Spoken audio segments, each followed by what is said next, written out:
I think Kendrick probably has some new shit to drop, but of course the Kendrick Lamar big records.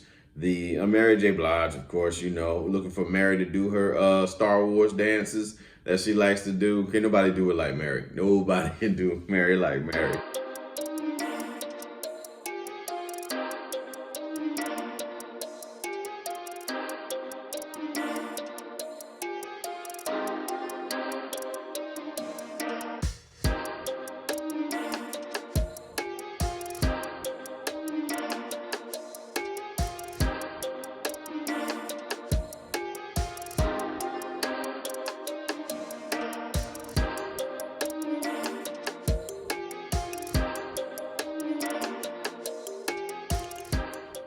Okay, so which fictional character scares you the most and why? If I had to choose a character, I'm probably going to choose characters and just say this lady, early Disney was creepy as fuck. Let me just say that shit. I don't know if anybody follows early Disney, but the way they did shit was just wicked as shit. But the the queen from Snow White. It's not the same lady from like Cinderella and Sleeping Beauty, but her ass was creepy as shit too.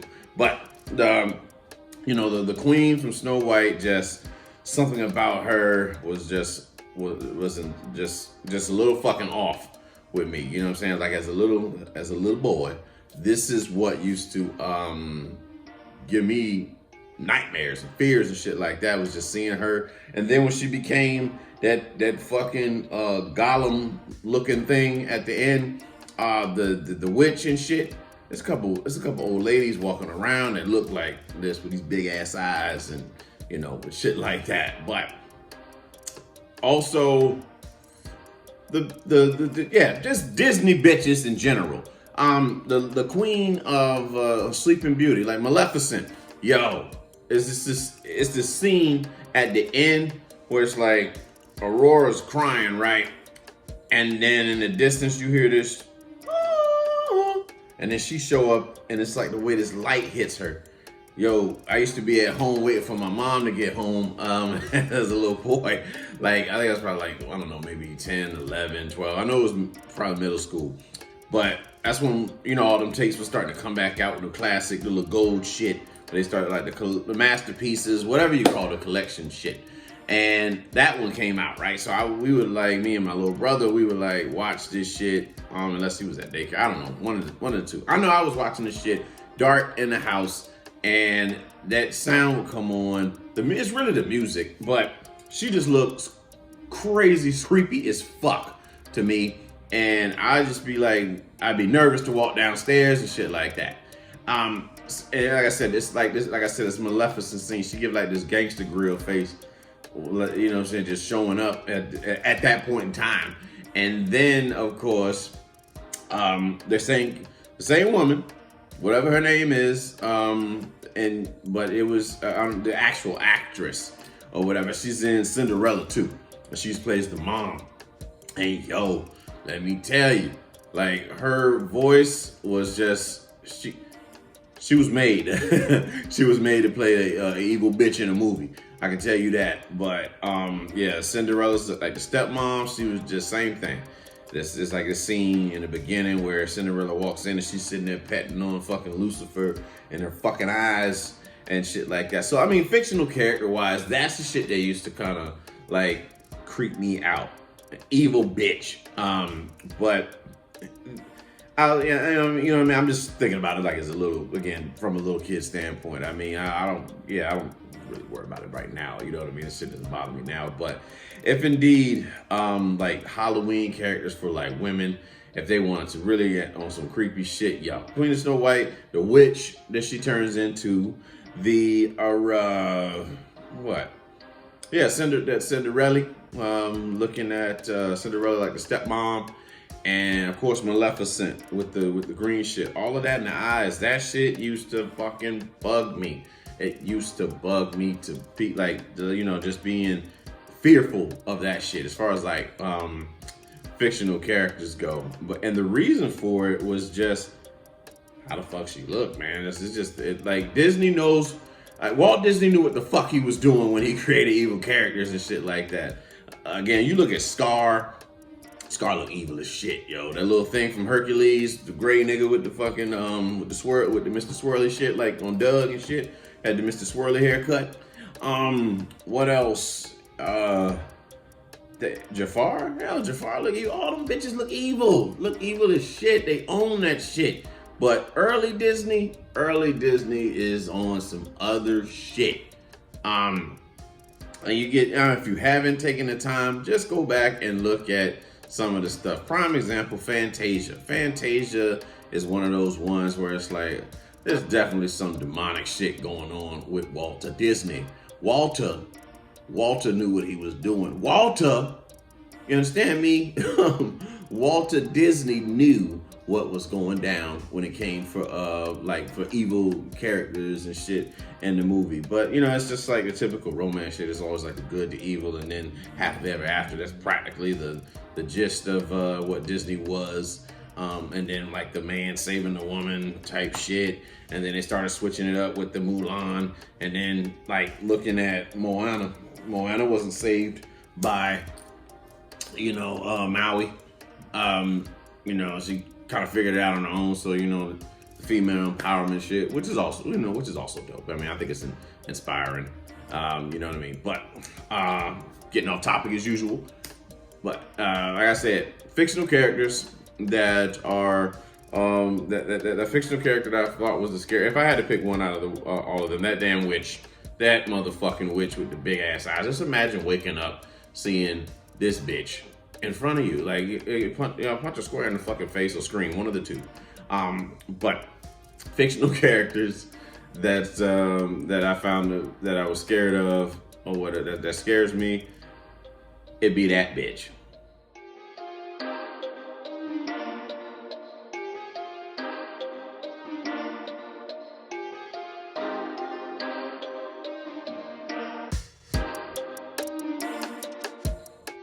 If you wanted to take a personal day and spend time doing something you wanted to do, what would you do and why? I would commonly do what I do here in Jacksonville. What I like to do is block out everything.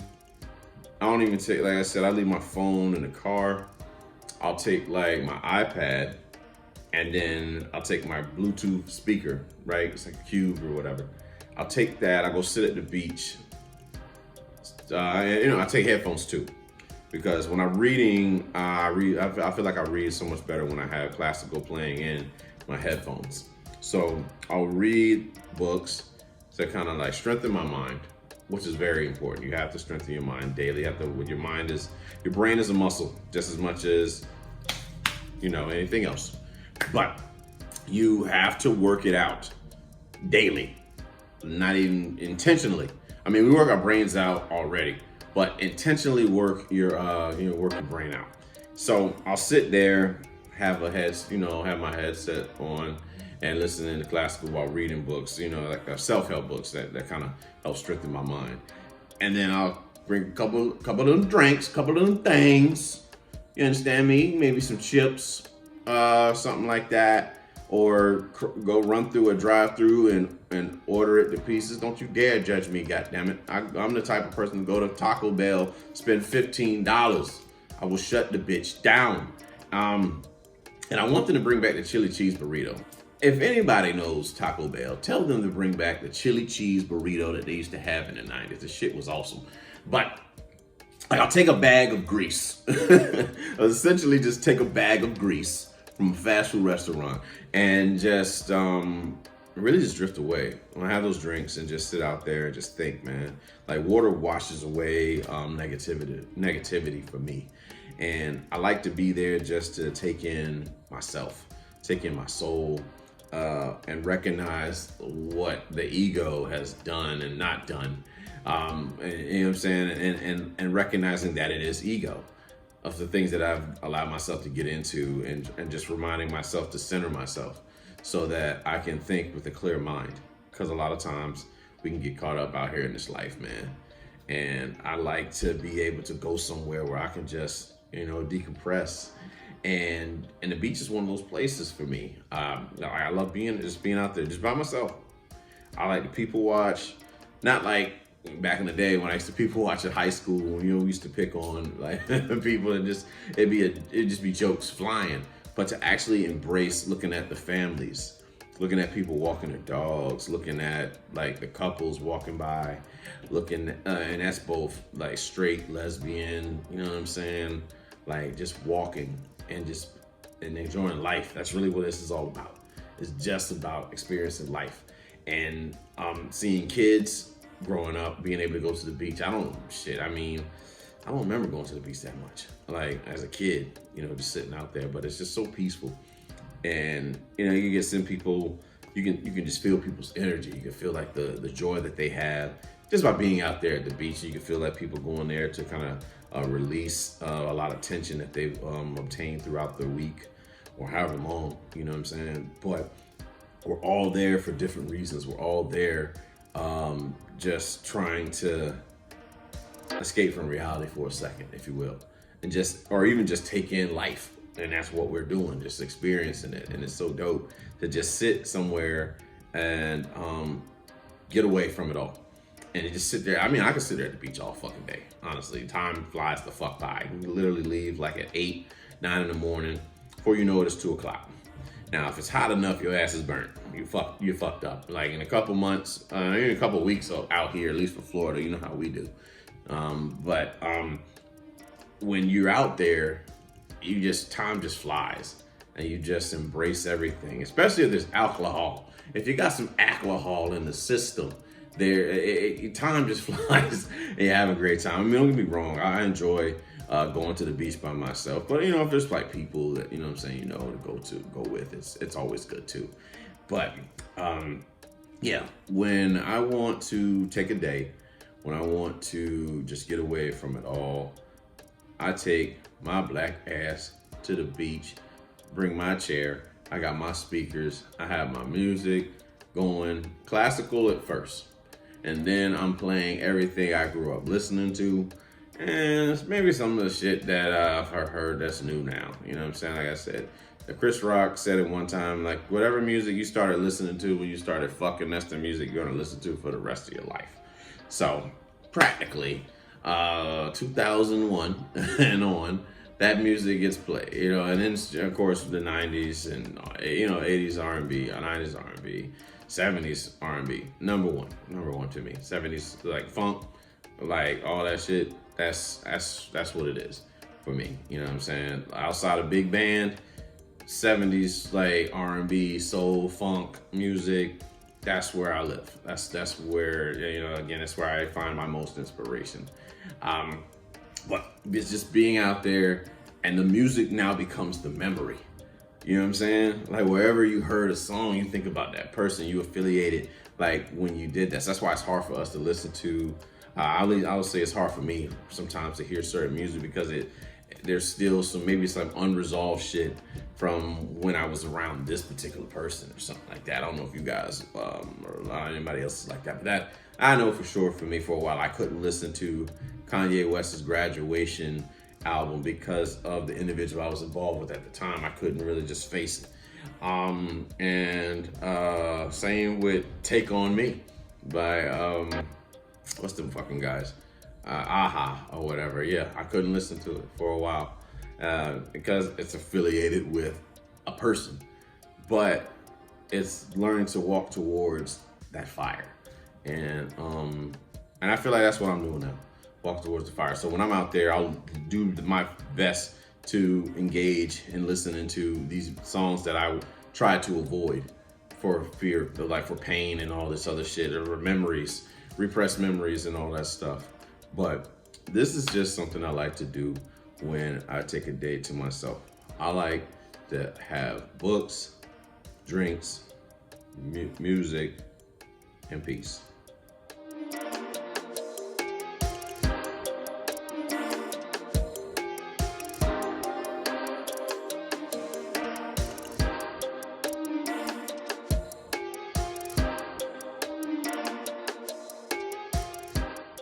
What do you think will happen?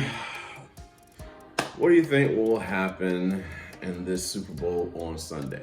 Well, I'm hoping that this team whoops the fuck out of the Rams for beating my Niners. I'm salty.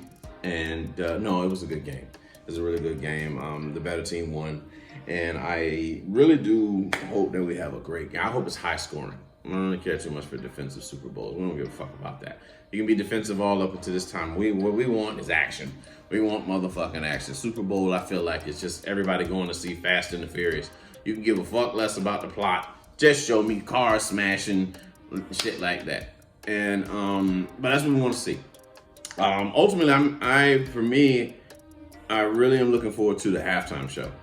Because, from watching Super Bowl over the course of a couple of years, you get to see so many people come out that weren't even listed on there. And, Anderson .Paak has been having like a really, really strong run in the last few years, right? And Dre had been working with him a lot since like 2015 on the Compton album. So I'd be interested to see if Anderson .Paak comes out with Dre. But, I mean, I say expect. But I anticipate Dr. Dre, the typical songs we know Dr. Dre for, as in Still DRE, Nothing But a G Thing, the major crossover hits really, is what's going to happen. I think Kendrick probably has some new shit to drop, but of course the Kendrick Lamar big records, the Mary J. Blige, of course, looking for Mary to do her Star Wars dances that she likes to do. Can't nobody do it like Mary. Nobody can do Mary like Mary. Well, Eminem, of course, man. That's one of my favorites. Eminem is probably by far one of my favorite rappers of all time. Just lyricist, just being into lyricism and how he would use multiple syllables the way that he does, man, he's just incredible to watch. And it was cool growing up in that era, but to see the Dre, the Snoop, and Snoop too. What am I talking about, man? It's like Snoop, come on. Like Uncle Snoop, he's just, it's always been there, been relevant. And it's hard, man, to stay relevant in this game, like for that long, especially with today's artists, they here today, gone tomorrow type shit.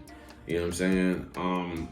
But Snoop being there for so long, I look forward to hearing his hits, Drop It Like It's Hot.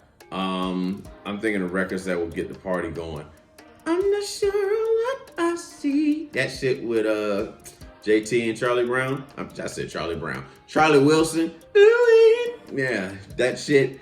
You know what I'm saying? Having all that come out, those songs are gonna I just think it's gonna be a big ass party. It's dope that it's gonna be in LA, and it's cool that the Rams get to defend the shit after beating us in LA.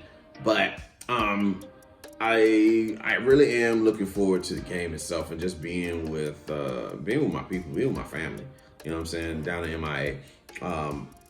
It's gonna be a good time. It really is gonna be a good time. I look forward to making memories with the family. Living in the moment.